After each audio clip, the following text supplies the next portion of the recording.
श्री शिवाय नमस्तुभ्यम। दोस्तों, आप सभी जानते हैं कि आज के समय में व्यक्ति सबसे ज़्यादा परेशान रहता है बीमारी से, रोग से।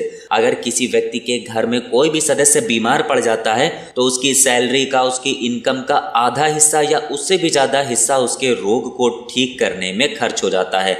गुरुजी ने कहा कि अगर आपके भी घर में कोई ऐसा सदस्य है जिसके शरीर में कोई गंभीर बीमारी हो गई हो, लगातार डॉक्टरों से उसकी दवाएं चल रही हो लेकिन उसके रोग में कोई आराम ना मिल पा रहा हो, उसका रोग चाहे पेट से संबंधित हो, चाहे आंतों से संबंधित हो, चाहे लीवर से संबंधित हो, चाहे उसके पैर में कोई दिक्कत हो गई हो या उसके आँख की कोई समस्या हो या उसके शरीर में कोई भी ऐसी बीमारी हो गई हो जो बहुत ही गंभीर रूप में आ गई हो और डॉक्टरों की दवाएं भी अब उसको आराम ना दिला रही हो, तो गुरुजी ने कहा कि आपको सिर्फ 5 काली मिर्च के दानों से एक ऐसा उपाय करना है जो उस व्यक्ति की इस गंभीर से गंभीर बीमारी को बहुत ही जल्दी से समाप्त कर देगा और वो व्यक्ति फिर से पूरी तरह से रोग मुक्त हो जाएगा।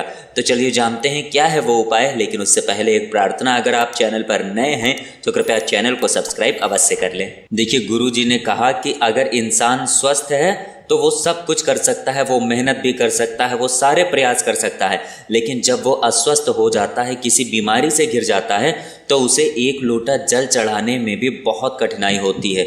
उसके हाथ पैरों में इतनी सामर्थ्य नहीं होती है कि वो मंदिर भी जाकर एक लोटा जल समर्पित कर सके। तो अगर आपके भी शरीर में या आपके घर के किसी सदस्य के शरीर में ऐसी बीमारी हो गई हो तो आपको ये विशेष उपाय जरूर करना चाहिए। देखिए, इस वीडियो में हम पूज्य गुरुजी द्वारा बताए गए 2 बहुत ही खास उपायों की बात करेंगे। इन दोनों उपायों में से आप जो भी उपाय करना चाहें वो उपाय आप कर सकते हैं। चलिए बात करते हैं गुरुजी द्वारा बताए गए पहले खास उपाय की। देखिए, ये उपाय बहुत ही आसान है। इस उपाय के लिए सबसे पहले आपको ले लेना है 1 लोटा जल, लेकिन आपको ध्यान रखना है कि लोटा आप तांबे का नहीं लेंगे। तांबे के अलावा आप स्टील का लोटा ले लीजिए या किसी भी अन्य धातु का लोटा ले लीजिए। ये जल आप अपने किचन से लेंगे। आपके किचन में बाल्टी, मटका या आरओ जो भी लगा हुआ है वहीं से आपको ये 1 लोटा जल ले लेना है। इस जल में आपको 1 चम्मच या 2 चम्मच या आधा चम्मच, जितना भी दूध आपको मिल जाए वो दूध इसमें डाल लेना है।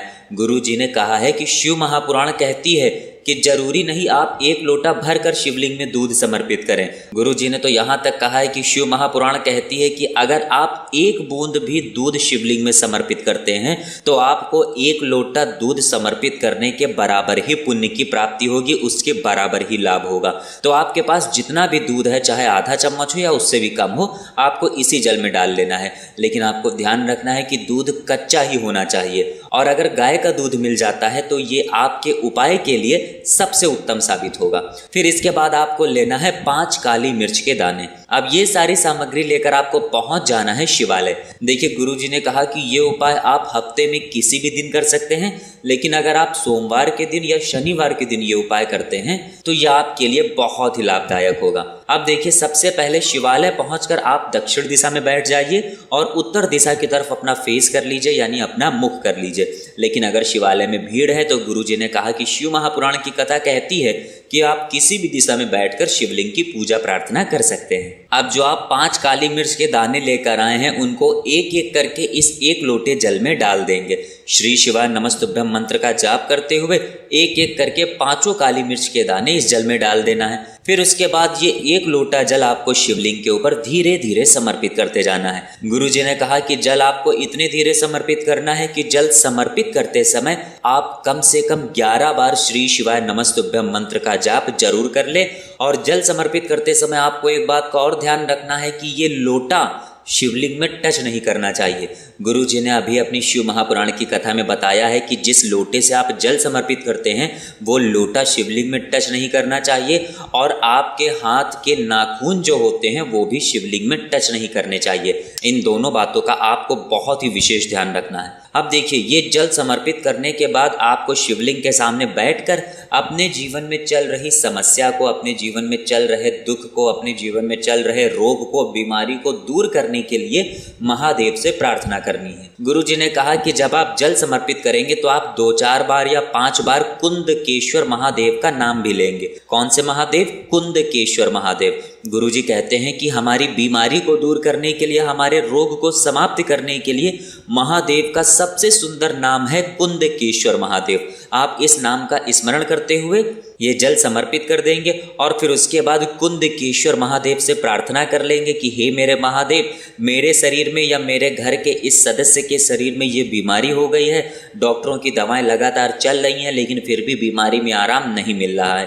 हे मेरे कुंदकेश्वर महादेव, आप अपनी ऐसी कृपा करिए जिससे इस व्यक्ति की बीमारी बहुत ही जल्द समाप्त हो जाए। आप कुछ ऐसी प्रार्थना करते हुए फिर वापस अपने घर आ जाएंगे। गुरुजी ने कहा कि अगर हम ये उपाय 2-4 दिन लगातार करते हैं तो आप देखिएगा कि उस बीमार व्यक्ति के शरीर में धीरे धीरे बहुत ही जल्दी से आराम मिलना शुरू हो जाएगा।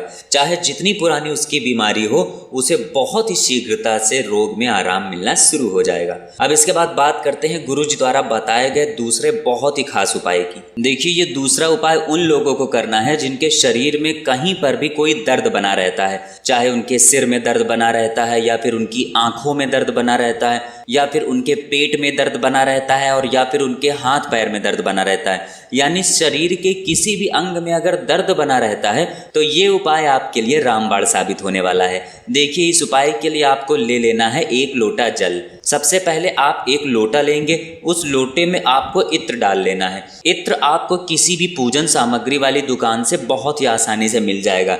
ये आपको 5 रुपए या 10 रुपए या 15 रुपए की छोटी सी बोतल बहुत ही आसानी से मिल जाएगी। सामने स्क्रीन पर आपको दिखाया जा रहा है, कुछ ऐसी बोतल होती है। ये इत्र लेकर आप सबसे पहले 1 लोटे में डाल लेंगे। आप 2 बूंद, 4 बूंद, 10 बूंद या आधी बोतल या फिर पूरी बोतल, जितना भी आप डालना चाहें 1 लोटे में डाल लें। फिर उसके बाद इस लोटे में पूरा जल भर लें।